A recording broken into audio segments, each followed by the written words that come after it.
Salut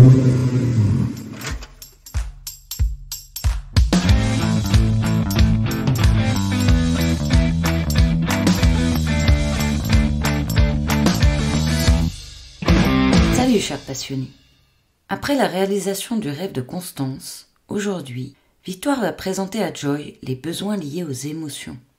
Que ce soit le trac, le stress ou encore la tête dans le brouillard, souvent, dans ces états émotionnels, on ne sait pas quoi ni comment faire.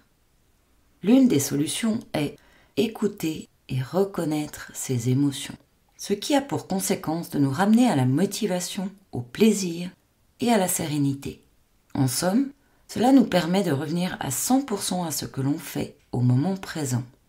Il est bon de connaître son tableau de bord des émotions pour en comprendre leur message.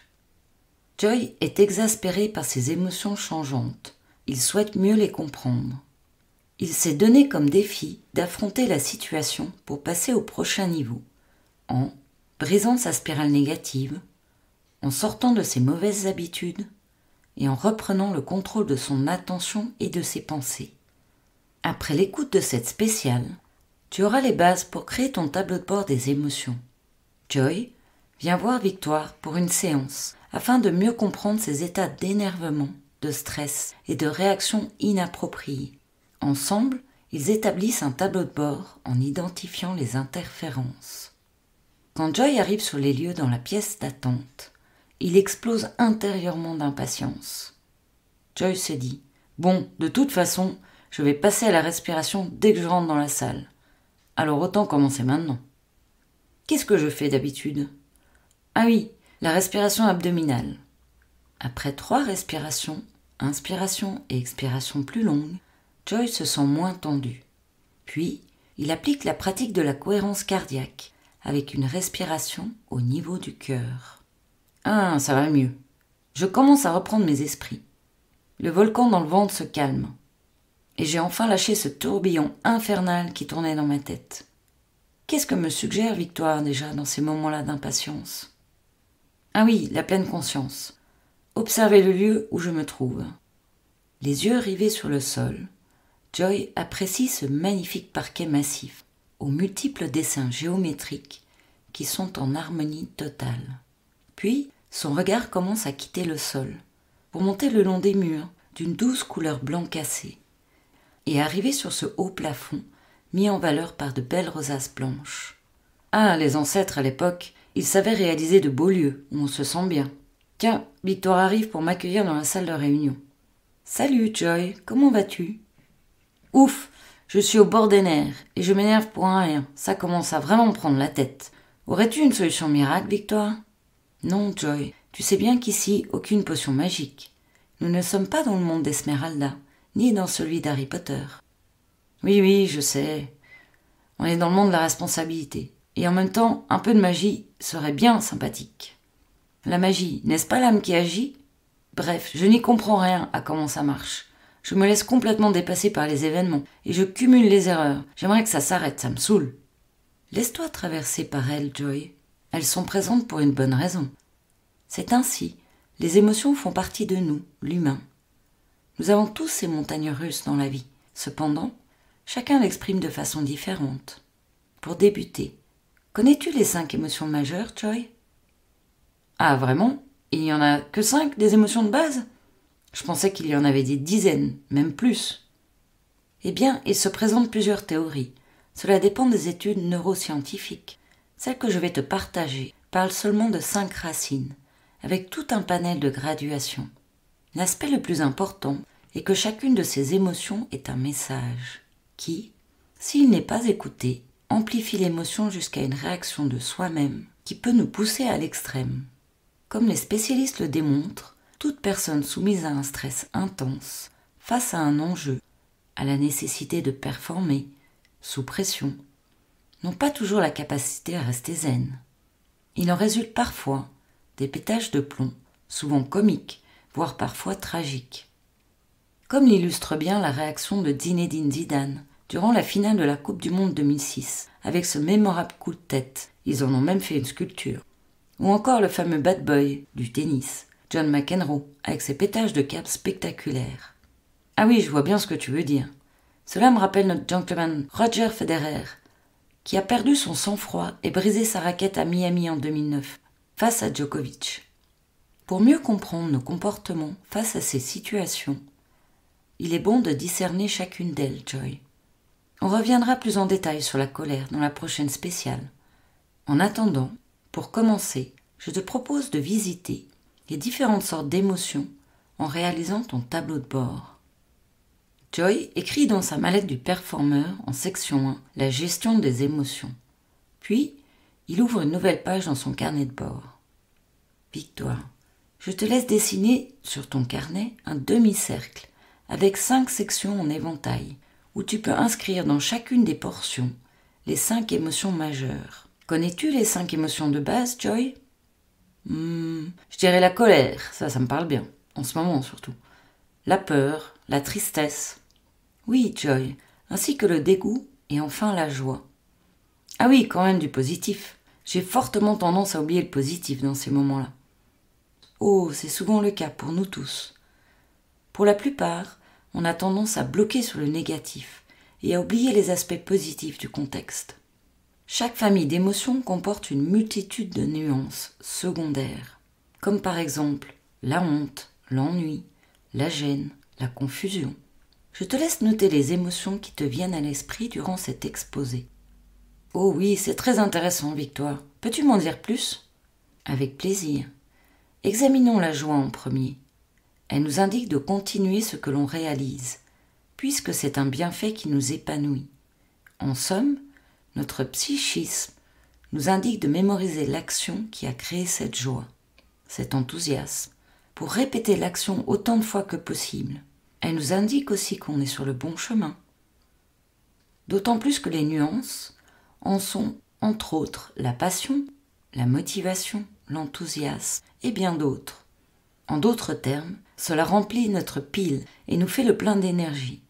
Joy. Oh, excellent. Je vais ajouter F-gaz dans cette section, comme titre. Comme quand je fais le plein d'essence d'aviation, à 100 de taux d'octane. De surcroît, je vais être surboosté. C'est tip-top, ceci. Super, c'est le cas de le dire. Continuons avec la section peur, tu veux bien ? Oh oui, j'aime bien ce jeu. Je sens déjà que cela me détend. Excellent. En un mot, la peur nous prévient. D'ailleurs, elle nous dit « Fais attention, cela peut être dangereux. Prépare-toi bien. » Un sentiment d'angoisse, de préoccupation, prévient qu'il est bon de vérifier certains détails et d'être vigilant afin de créer un filet de sécurité. Dans une situation de peur, il est intéressant de découvrir quel est le besoin réel qu'elle fait apparaître. En comprendre le besoin manquant qui a provoqué cet état va ainsi permettre de passer de l'appréhension à la compréhension. Quand le schéma fait que l'on reste dans la peur, c'est qu'il existe probablement des avantages secondaires et confortables à rester dans cette situation. En conséquence, les comportements référencés qui peuvent en découler sont être victime et envoyer la responsabilité à l'extérieur, ou être en stress, voire en réflexe de survie, s'auto-saboter, ou encore se retrouver figé et en mode procrastination, ou alors contre-attaquer et décider de passer sa peur, ou encore fuir et éviter la situation. Joy. Oh, je crois que je n'ai pas dû recevoir ce gène. Ou peut-être j'ai peur d'avoir peur, comme l'exprime Camélia dans le spécial bonus concentration. Victoire. On reviendra sur le sujet dans les prochains podcasts, dans une spéciale dédiée aux différentes peurs. Poursuivons avec la tristesse, tu veux bien ? Cette dernière est liée à une perte.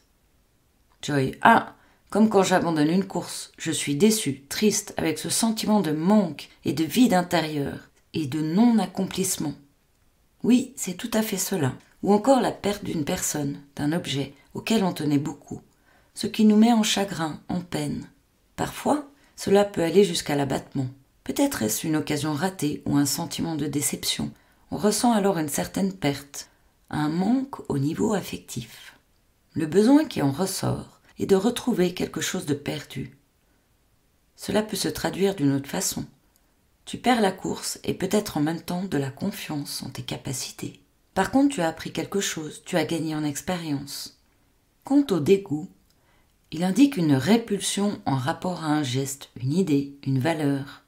Le seuil de tolérance est alors dépassé et le psychisme exprime le besoin d'arrêter l'expérience. Joy. Oh, cela me rappelle ma première copilote. Elle était gentille et professionnelle, mais on ne se comprenait pas du tout. On n'avait pas le même langage, on n'était pas du tout sur la même longueur d'onde, ni la même vision. Notre équipage a duré qu'un rallye. En fait, une spéciale au vu de l'abandon rapide. Et qu'en est-il de la colère alors, ce sujet qui me tient à cœur en ce moment? Je suis impatient de comprendre le besoin caché. La colère est liée au fait de ne pas se sentir respecté. Elle est associée à un sentiment d'injustice. Les caractéristiques principales en créent une frustration, un mécontentement qui peut aller jusqu'à une révolte. Elle est provoquée par un obstacle à notre bien-être, qui peut venir de soi et bien souvent de causes extérieures. Et donc, on se mobilise pour y faire face, on se met dans l'action. Il s'agit pour soi d'un problème important envers lequel on réagit. D'ailleurs, l'impatience en fait partie. Ah oui, elle nous pousse à agir, c'est comme un puissant réveil détonnant. Enfin, parfois je m'en passerai. Faisons un petit jeu, Joy, tu veux bien? Oh oui, tu sais que je suis fan. Dans quelle section ajoutes-tu la honte? La tristesse? Exact. Et si je te dis culpabilité, mécontentement, injustice, énervement, pessimisme? Joy, cool, j'adore les jeux. La culpabilité dans la tristesse. Le mécontentement avec l'injustice et l'énervement, dans la colère. Le pessimisme dans la peur. Et qu'en est-il du stress? Le stress est une réaction de peur normale de l'organisme. Il indique déjà que tu es prêt mentalement pour la compétition, ce qui est excellent. Cependant, trop de tension peut s'avérer néfaste et entraîner une diminution de tes performances.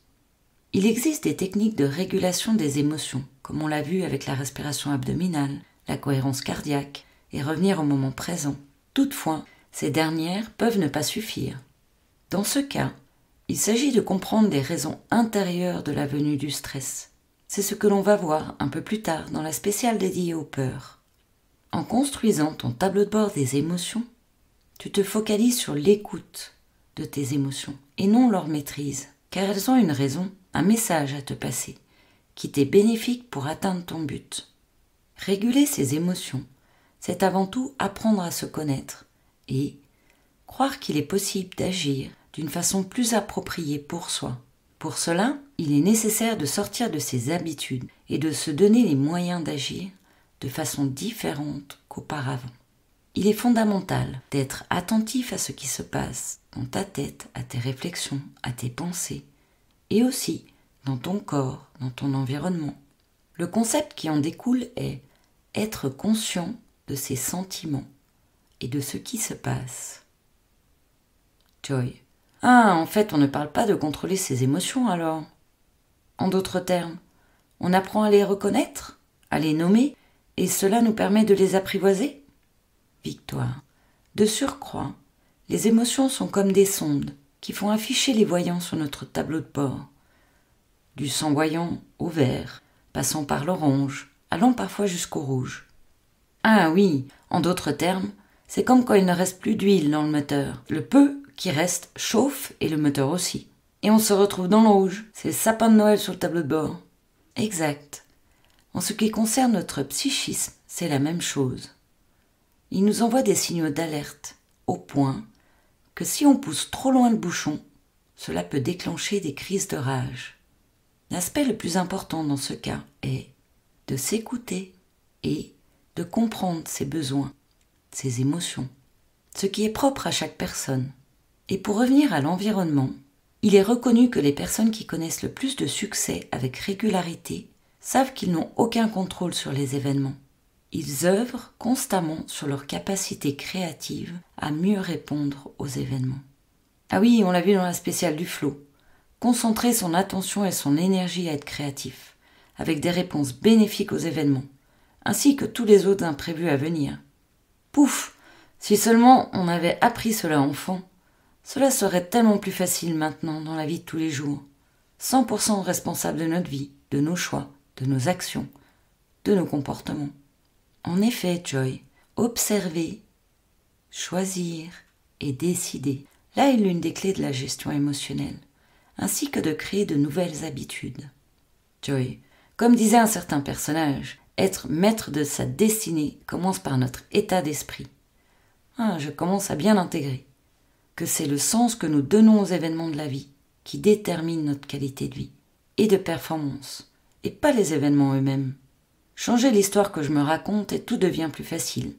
C'est ce que l'on a vu dans la spéciale concentration, avec l'écoute du corps.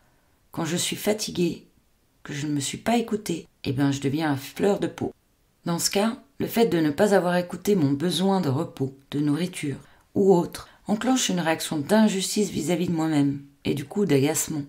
Au même titre que de choisir la manière dont j'accueille et je vis ce qui m'arrive. Réaliser ce sur quoi je peux agir, et ce sur quoi je ne peux pas agir. Oh, j'ai envie de l'ajouter dans la section joie, celle-ci. Enfin, Afghaz. Victoire, assurément. Sans compter que l'état d'esprit positif et créatif est lié à la joie. Revenons à ton tableau de bord. Quand tu l'observes, maintenant, qu'est-ce qui apparaît? Quel est le message global?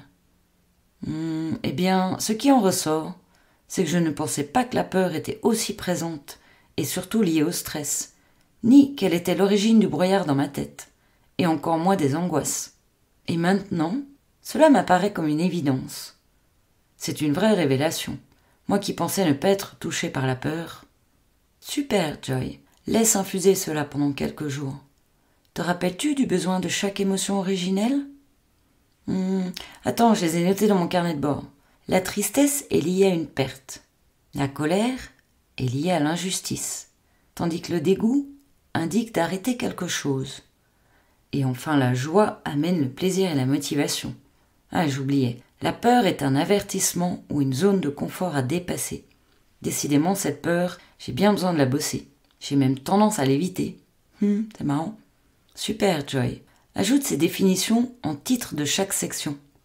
Ainsi, cela facilitera l'écoute de ton besoin en rapport avec l'émotion concernée. Bien, on en a fini de ton tableau de bord des émotions. Comment te sens-tu, Joy? Bien. Je ne pensais pas que de nommer et écrire mes émotions me permettrait de me sentir mieux. Super, alors. On reviendra plus en détail sur chacune d'elles dans les 5 prochaines spéciales émotions. Voilà, nous avons survolé un sacré morceau aujourd'hui. Il est temps de profiter pleinement de la vie maintenant. En résumé, Joy et Victoire ont présenté le tableau de bord des émotions, avec les 5 émotions majeures et leurs besoins, ainsi que quelques nuances respectives. Comme on l'a vu dans les spéciales optimistes et compétences, les émotions négatives provoquent des risques d'inattention, des pertes de compétences, des pertes de motivation et sont génératrices de fatigue. La tête dans le brouillard, ne pas savoir comment ni quoi faire.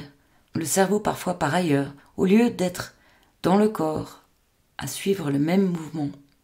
En établissant son tableau de bord des émotions personnelles, on prend conscience de ce qui se passe et on peut ainsi choisir l'histoire que l'on se raconte pour revenir à 100% à ce que l'on fait au moment présent. L'astuce de Joy. Lâche-toi la grappe et fais-toi plaisir et rien d'autre. Et parfois, pense à ne rien faire et surtout fais le bien. Dans la spéciale à venir, Joy partagera des situations colériques où il a littéralement pété les plombs et comment s'aider de son tableau de bord des émotions pour réaliser les choix adaptés pour soi à l'instant T. Si tu as envie d'en savoir plus sur les émotions majeures et la création du tableau de bord, tu trouveras sous le lien ci-dessous la page d'information sur les prochains débriefings live, ainsi que le lien pour t'abonner sur la plateforme podcast de ton choix. Je suis curieuse de savoir ce qui t'a le plus parlé dans cette spéciale. Alors, à tout de suite pour suivre les aventures de Joy. Dans un jour, dans une semaine, dans un mois, pour la prochaine spéciale. Quand tu veux, c'est en ligne. Merci pour ton écoute. Et surtout, rappelle-toi, là où tu regardes, tu vas. À bientôt sur la chaîne Maximise ton potentiel. Et bonne pratique!